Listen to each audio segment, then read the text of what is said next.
What is going on, Arkansas Razorback fans, SEC fans, and college football fans everywhere? This is the Pig Trail Network. I'm Tyzilla83. I want to thank you so much for stopping by and checking out the video. If you would at the end, like, comment, share the content you're watching. Of course, if you haven't already, feel free to tap that subscribe button down below. We're talking about Arkansas on the road playing Mississippi State. What do they need to do to win? God, I wonder. Flip a coin, maybe. Yeah. This is a very interesting matchup for a number of reasons. One of them being that both offenses are pretty good. Mississippi State, let's talk about what's so interesting. Well, first off, Mississippi State has a quarterback who is, as far as passing the ball, not the greatest. Closing in on 2,000 yards, but, you know, that's nothing spectacular. 16 touchdowns, 10 picks for Fitzgerald. But he has 146 carries for 854 yards and 8 touchdowns. That's good enough for top 8 in the SEC in rushing yards, no matter the position. Yeah, this wonderful Arkansas run defense that is historically bad is about to play another one of these high-tempo, dual-threat quarterbacks, high-tempo offenses with a dual-threat, very capable dual-threat quarterback. This is going to be interesting because I think this guy's going to pull off a highlight reel against Arkansas. I have no faith that the Razorbacks can slow this guy down. I have no faith. I hope they prove me wrong Saturday, but I just don't think they will. Not saying that I picked them to win or lose, not saying that at all. I'm just saying I think Fitzgerald's going to have a game. Let's talk about stats really quick. Offensively, points per game for Mississippi State. We'll start with them on the stats side of things. 28 points per game. Points allowed, 31, almost 32 points a game. Total offense or total yards per game, 428. Yards through the air, Fitzgerald throws about 215 per game. Yards rushing, about 215 per game. Yards allowed on the defensive side of the ball, 434 yards. Passing yards allowed, nearly 275 yards. That's bad. That's really bad. And then their rushing yards, they give up around 157, which isn't very good, but it's not. It's not Arkansas level bad yet. Arkansas side, as far as stats concerned, points per game, 28.8, so they're higher there. Points allowed per game, 29.9. They're lower there, which is encouraging, right?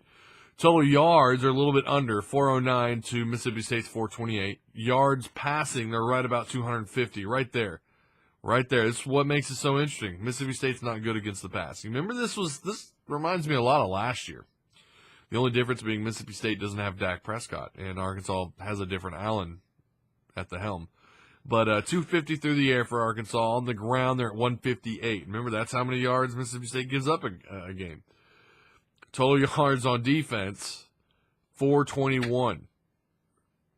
Remember, Mississippi State was at 434. And then passing yards allowed, 203, which is respectable. Remember, why is that? Is that because the secondary has improved? I would agree with that.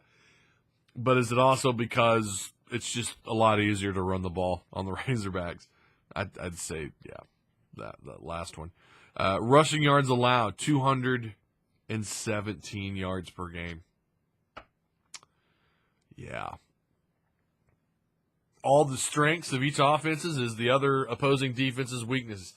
This is going to be a fantastic game if you love offense. If you're into offense, if you're probably a Big 12 fan, this is going to be a high-scoring game. At least it won't be a blowout for the Razorbacks, I don't think. Unless, well, I'm not going to go there. But I'm going to have to say it because I try to be non-biased here, so assuming nothing bad happens to Austin Allen, knock on wood. Okay, this desk is made of wood, so you can't blame me if something goes wrong with him. If Arkansas can establish the run, they can really keep Mississippi State on the sidelines. If they can set the run up, just don't let their offense on the field. You know, do what you used to do. You know, set the run up, have success on the ground game, and eat up the clock. Don't let Fitzgerald on the field. It's that simple. When he's on the field, you know, and the benefit of that, eating up the clock and all that, ending every single, you're going to have to end the majority of your series on offense and touchdowns against this offense, if you ask me. But you rest your defense. You give them time to game plan. You give them time to make little adjustments as you go. The longer you're on the field, and Arkansas at times this year has shown they're capable of doing that against any defense. So against a really bad defense like Mississippi State, they should be able to do this. I think Austin Allen also in this game has a shot at second half of the season redemption. If you've noticed last 2-3 games, he's not been very good. He's struggled. He's struggled mightily. I think a lot of it is the amount of shots this guy has taken. I think the amount of shots, the amount of times he's hit the turf this year, probably more than any quarterback in the history at Arkansas. I'm not just talking sacks, just the amount of times he's been knocked to the turf. It's getting to him. He's holding on to the ball too long. He's second guessing himself. He's staring down receivers. He's getting back to not a not so great example of quarterback and how to play quarterback in college football. He needs to get back to what he was doing when he was just ripping secondaries to shreds. When he had all the confidence in the world, and if he threw a pick, he already forgot about it, was out the next series tearing it up. He needs to return to that. And some of it, too, I think, is he's just expecting to get hit. And, I've never played quarterback, but I imagine eventually you start to think about that in your head, and it affects your ability to throw the ball accurately. It affects your ability to be, a good quarterback in this league. So if the offensive line can buy him time, keep him healthy, keep him from getting hit, again, Austin Allen could put on a hell of a game, because this is not a good secondary. This is one of the worst secondaries they'll play all year. In my opinion, though, they're going to need to establish the run, and I think they'll be able to do it. Eat up the clock, let Mississippi State on the field as little as possible, and go from there.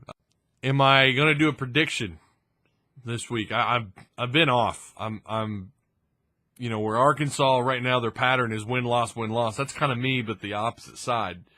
I picked them to beat LSU. I was wrong. I picked them to lose to Florida. I was wrong.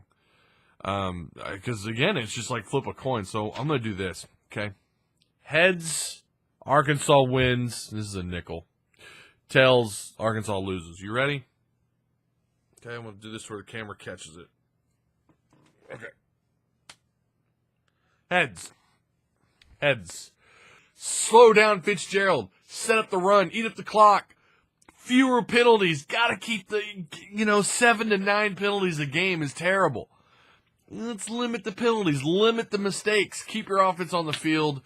Force this quarterback, for once, in the name of all things holy, force this dual threat, high-tempo offense to try and do something other than run the ball down your throat. Force him to throw, and they have more than a shot. Arkansas, on paper, is a better football team. Talent-wise, hell, statistically, for the most part, they are a better, more complete team, in my opinion. And they have been. They were last year, I thought. Their secondary was just not good, and Dak Prescott was better than the entire Razorback defense. This year, I think Arkansas is the better team, despite how bad they are on the ground. Or against the run. But I don't know. The coin has made its decision. It's its first pick this year, and it's just kind of a symbolic thing for the Razorbacks, because this is Arkansas right here. This is in a nutshell. Heads or tails. You just don't know what team's going to come out. And the coin seems to believe that they're going to come out and win this game. So we'll see. It's probably going to be a high-scoring game. Unless Arkansas completely takes control of it, eats up the clock, does all that stuff, establishes a ground game, then Mississippi State's in for a lot of trouble. Doesn't necessarily mean that Mississippi State loses, though, if that happens. All right, guys, that's it. Thank you so much for checking the video out. Remember to like, comment, share, subscribe, all that stuff. You guys try like hell to be kind of everybody, and I'll see you on the next video. Peace. To everyone, to everybody. Everyone, just be cool.